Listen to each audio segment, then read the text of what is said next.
ഹരേ കൃഷ്ണ, ജയ് ശ്രീ രാധേ രാധേ. ആരായിരുന്നു കൃഷ്ണൻ? എങ്ങനെയുള്ള ആളായിരുന്നു ശ്രീകൃഷ്ണൻ?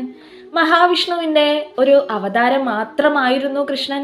അതുകൊണ്ടാണോ കൃഷ്ണന് പരിപൂർണനാണ് കൃഷ്ണൻ, പൂർണ്ണ അവതാരമാണ്, മഹാവിഷ്ണുവിൻ്റെ പൂർണ്ണ അവതാരമാണ് ശ്രീകൃഷ്ണൻ എന്ന് പറയുന്നത് അതുകൊണ്ട് മാത്രം? കൃഷ്ണനെ കുറിച്ച് അറിയാത്തവരായിട്ട് ആരും തന്നെ ഉണ്ടാവില്ല.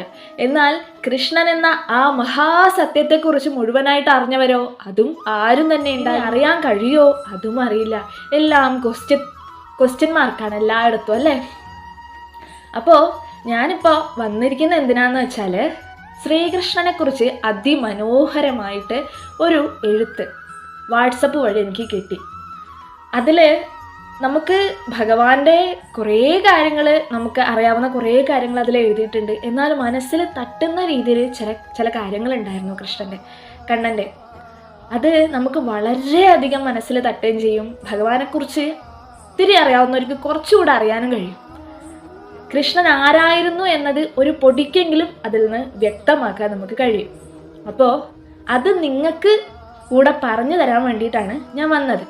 അത് കുറച്ച് വലിയൊരു പാരഗ്രാഫാണ്. അതുകൊണ്ട് തന്നെ ഞാൻ പകുതിയെ പറഞ്ഞു തരുള്ളൂ കേട്ടോ.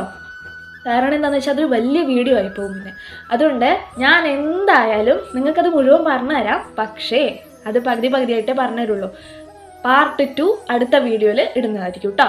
അപ്പോൾ ഞാൻ പാർട്ട് 1 ആ കുറച്ച് ഭാഗം ഞാൻ വായിച്ചു തരാം. അപ്പോൾ നമുക്ക് കുറച്ചെങ്കിലും കൃഷ്ണനെക്കുറിച്ച് ഒരു പൊടിക്കെങ്കിലും മനസ്സ് തൊട്ടറിയാൻ പറ്റും. കാരണം അങ്ങനെയുള്ള എഴുത്തുകളായിരുന്നു അതിലുണ്ടായിരുന്നത്.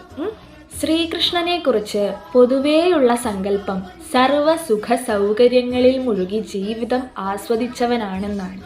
എന്നാൽ കൃഷ്ണന്റെ ജീവിതം മുഴുവനും